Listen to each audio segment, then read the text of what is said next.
అనంత్ అంబానీ వివాహ వేడుకల్లో షారుఖ్ ఖాన్ రామ్ చరణ్ని ఘోరంగా అవమానించారని, అందువల్ల ఉపాసన షారుఖ్ ఖాన్ మీద సీరియస్గా ఉందంటూ కూడా ఒక వార్త ఇప్పుడు సోషల్ మీడియాలో చక్కర్లు కొడుతున్న నేపథ్యంలో ఈ అంశానికి సంబంధించి మనతో మాట్లాడేందుకు ప్రముఖ సినీ క్రిటిక్ దాసరి విజ్ఞాన్ మనతో ఉన్నారు. ఆయనతో మాట్లాడదు.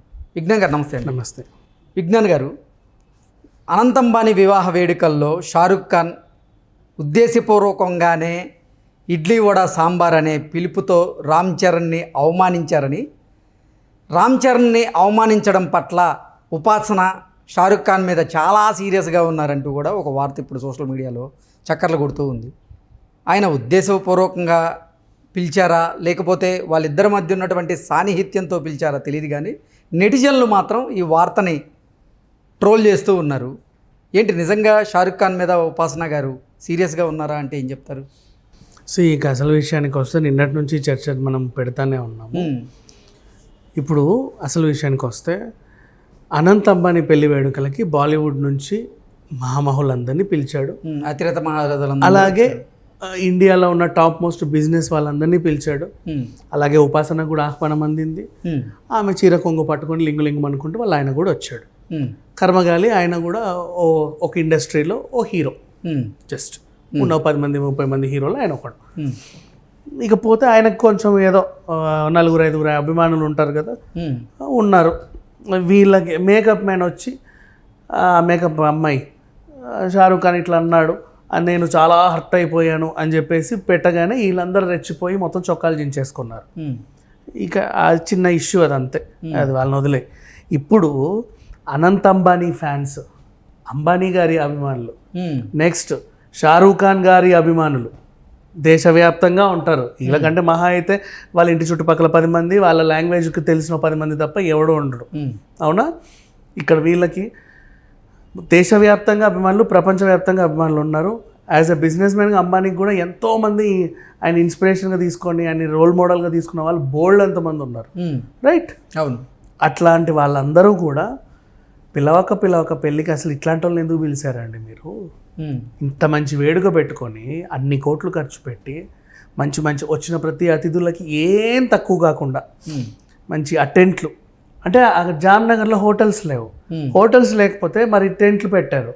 అయినప్పటికీ కూడా మన వాళ్ళు ఎక్కడ ఇబ్బంది పడకుండా ఆ టెంట్లని ఏ గోవాలోనో ఎక్కడో ఉన్నట్టు బీచ్లోనో సంథింగ్ ఉన్నట్టుగా లగ్జరీగా డిజైన్ చేసి దాంట్లో ఏసీ పెట్టి టైల్స్ వేసి వాష్రూమ్ కూడా టైల్స్తో పెట్టి అసలు ఎంత బాగా చేశారు తెలుసా? దాంట్లోనే మళ్ళీ హాలు, బెడ్రూమ్ అట్లా డిఫరెంట్గా ఇచ్చారు. మీరు చాలామంది వాళ్ళు రీల్స్ పెట్టారు, చూడొచ్చు ఆ ఇంటీరియర్ అంతా కూడా. అట్లా అని చెప్పి మళ్ళీ దాంట్లో ఆయన తేడాలు చూపిలా. విఐపి టెంట్లు, వివిఐపి టెంట్లు అని ఇలా పాపం అందరికీ ఈక్వల్గా టెంట్లు వేసాడు. అంటే ఆయన పిలిచిన అతిథులందరినీ ఈక్వల్గానే పిలిచాడు. సో అంబానీకి షారూఖ్ ఖాన్ ఎలాగో ఉపాసన అలాగే, షారూఖ్ ఖాన్తో వచ్చిన వాళ్ళ ఆవిడ ఎలాగో ఉపాసనతో వచ్చినటువంటి ఆయన భర్త కూడా అంతే అంబానీకి, రైట్? ఓకే. ఇప్పుడు అంబానీ పిలిచినటువంటికి అంబానీ షారూఖ్ని పిలిచాడు, ఉపాసనని పిలిచాడు. షారూఖ్తో పాటు వచ్చినటువంటి వాళ్ళ ఫ్యామిలీ అయినా అంబానీకి ఒకటే, ఉపాసనతో పాటు వచ్చినటువంటి వాళ్ళ ఫ్యామిలీ అయినా అంబానీకి ఒకటే, ఈక్వల్గానే చూశాడు. సో అంబానీ అంత ఈక్విటీ ప్రదర్శించినప్పుడు వీళ్ళు ఏం చేశారు? ఒకరికొకరు కొట్టుకున్నారు. ఫర్ ఎగ్జాంపుల్ ఒకరికొకరు కొట్టుకున్నారు, ఆ ఈవెంట్కి వచ్చి కొట్టుకున్నారు. ఆ ఈవెంట్కి వచ్చి కొట్టుకున్నందుకు ఈ అబ్బాయిలు ఏమంటారు? ఇప్పుడు మీరు వాళ్ళని ఎందుకు పిలిచారండి? ఇచ్చి వాళ్ళకి అసలు కామన్ సెన్సే లేదు, వాళ్ళకి అసలు బేసిక్ సెన్స్ లేదు, ఎక్కడికి వచ్చి ఎలా బిహేవ్ చేయాలో వాళ్ళకి తెలియదు. అట్లాంటి వాళ్ళు ఇంకెప్పుడు పిలవమాకండి. సరే, ఇదంతా ప్రీ వెడ్డింగ్ ఉంది కదా, దయచేసి అక్కడికి మాత్రం ఇట్లాంటి వాళ్ళని తీసుకురాకండి, మన పరువు పోతుంది అని చెప్పేసి వీళ్ళు అనుకుంటున్నారు. నెక్స్ట్, ఎందుకంటే అక్కడ అంత పెద్ద వేడికి వచ్చినప్పుడు నాకు ఏదో అయ్యింది, నేను అలిగి వెళ్తున్నాను అనడం చాలా తప్పు. అర్థం చేసుకోవాలి ఫస్ట్ అక్కడ ఏం జరిగింది అనేది. నెక్స్ట్, షారూఖ్ ఖాన్ గారి ఫ్యాన్స్. ఇక షారూఖ్ గారి ఫ్యాన్స్ గురించి మాట్లాడుకుంటే ఈయన అభిమానులకి అసలు ఆయన ఏం చేశాడు అనేది ఆయన క్లారిటీ ఉంది. ఆయన ఏం చేశాడు? వంగి నమస్కరించి ఆయనకు ఒక హోదా ఇచ్చాడు. ఇడ్లీ ఆయన సినిమాలో 1 2 का 4 ఆ సినిమాలో అద్భుతమైన డైలాగ్ ఉంటే, పెద్ద డైలాగ్ ఉంటే, ఆ డైలాగ్లో రజనీకాంత్ గారు ఉంటే, అట్లాంటి రజనీకాంత్ గారు కూడా వచ్చినటువంటి ఈవెంట్లో ఆయనతో పాటు ఈయనని సంబోధించి ఆ స్థాయి ఇచ్చాడు. మనకి ఫస్ట్ అది అర్థం చేసుకున్న అంత ఇదన్నా ఉండాలిగా, అది లేదు. అది లేకపోవడం పాప షారుఖ్ తప్ప అలా అని చెప్పి దిగజారి నీ స్థాయికి తగ్గట్టుగా నిన్ను మెప్పించేటువంటి hey you super nice wow అనలేడు కదా ఆయన స్థాయికి తగ్గట్టు ఒక అద్భుతమైన విసుడు విసిరాడు, అందుకోలేకపోయాడు. కర్మ అది అంతే, కొన్ని జీవితాలు అంతే, మనం బాగు చేయలేం. సరే అయ్యింది. పోనీ అర్థం చేసుకోకపోగా, అర్థం చేసుకోవడానికి ప్రయత్నించకపోగా, అసలు మీరు ఏమన్నారో నాకు అర్థం కాలేదని ఒక మాట అన్నా కూడా బాగుండేది. ఇలా ఇలా ఇలా ఉండని వాళ్ళు ఎక్స్ప్లెనేషన్ ఇచ్చుకునేవాడు. నీకు అర్థం కాలేదు అని.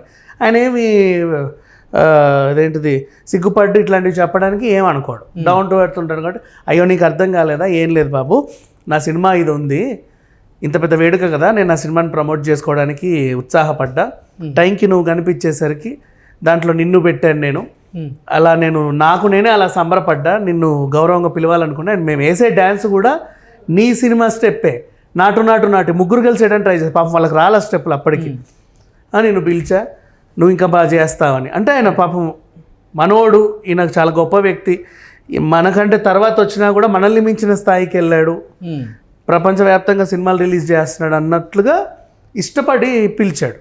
ఓకే, ముద్దుగా. అది వీళ్ళకి అర్థం కాల. ఓకేనా, సరే అర్థం కాకపోతే అర్థం కాల, మనకు అంత అర్థం చేసుకునే మెదడులో లేకపోయే, అట్లీస్ట్ అడిగి తెలుసుకోవాలన్న ఇంగితం కూడా లేదు, అది కూడా లేదు. అడగకుండా, అర్థం చేసుకోకుండా, నువ్వు ఏదో అన్నావు, నువ్వు కావాలని అన్నావు, నన్ను కించపరచడానికి అన్నావు, నన్ను గిచ్చడానికి అన్నావు, నీ సంగతి చెప్తా ఉండు అని చెప్పేసి ఈవిడ పోస్ట్ పెట్టడం, పెట్టి పర్లేదులే పెట్టు, మాకు తెలియనట్టు పెట్టు అని చెప్పి వీళ్ళు అనడం. ఎవరు జబహాసన్ వీళ్ళకి తెలియకుండా పెడతదా, వీళ్ళకి తెలియకుండా పెడతదా చెప్పు.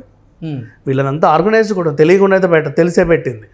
పెట్టి పర్లేదు మేము చూసుకుంటాం, మేమేం తెలియనట్టు ఉంటాం, నువ్వు పెట్టేసే, మన ఫ్యాన్స్ ఉంటారుగా బాగా వేసుకుంటారు అని చెప్పేసి అనుకున్నారు. ఈ దద్దమ్మలకు కూడా ఏమీ తెలియదు కదా, ఎప్పుడెప్పుడు ఎవరిని రక్కుదామా అని మంచి ఇట్లా ఉంటారు రంకెలు వేసుకొని. సడన్గా ఒక పోస్ట్ కనబడ్డానే మీద పడి ఖర్చేస్తారు. వీళ్ళ పని, వీళ్ళ డ్యూటీ వీళ్ళు యథావిధిగా చేస్తూనే ఉన్నారు. సో ఇక్కడ షారుఖ్ అభిమానులు కానీ వీళ్ళు కానీ, ఒరే దద్దమ్మల్లారా ఇది కాదురా సంగతి, మీకు ఇంక గౌరవాన్ని పెంచాడరా అక్కడికి వచ్చి, మీ స్థాయి మీరు దిగజార్చుకొని వెళ్ళారు, నేను అలిగాను అని మూతి తిప్పుకొని. అక్కడ జరిగిందేం లేదు, అక్కడున్న మిమ్మల్ని ఇక్కడ పెట్టడానికి ప్రయత్నించాడు, మీరు మా స్థాయి అది కాదు, మేము ఇక్కడే ఉంటామని చెప్పేసి మీరు అట్నుంచి అట్టే వెళ్ళిపోయారు, ఇది జరిగింది. సో అంతకుమించి ఇంకేమీ లేదు. అండ్ మీ వల్ల ఒక ఈవెంట్ పరుగు పోయింది, ఒక పెద్ద అయినా కూడా చెయ్యి అమ్మ ఇట్లాంటి ఉన్నా నేను పొగిడింది అని 4 సార్లు తోముకోవాల్సి వచ్చింది. ఇది జరిగిందని చెప్పేసి వీళ్ళు క్లారిటీ ఇచ్చారు. ఇకపోతే వీళ్ళు ఏమనుకుంటారంటే షారుఖ్కి ఈవిడ మంచి చెంపదెబ్బ పెట్టినట్టు గట్టి సమాధానం ఇచ్చింది ఉపాసన అనుకుంటున్నారు. కానీ అక్కడ వాళ్ళు చెప్పుతో కొట్టి ఎల్లగొట్టిన విషయం వీళ్ళకి అర్థం కావట్లేదు. అది జరిగింది. ఓకే.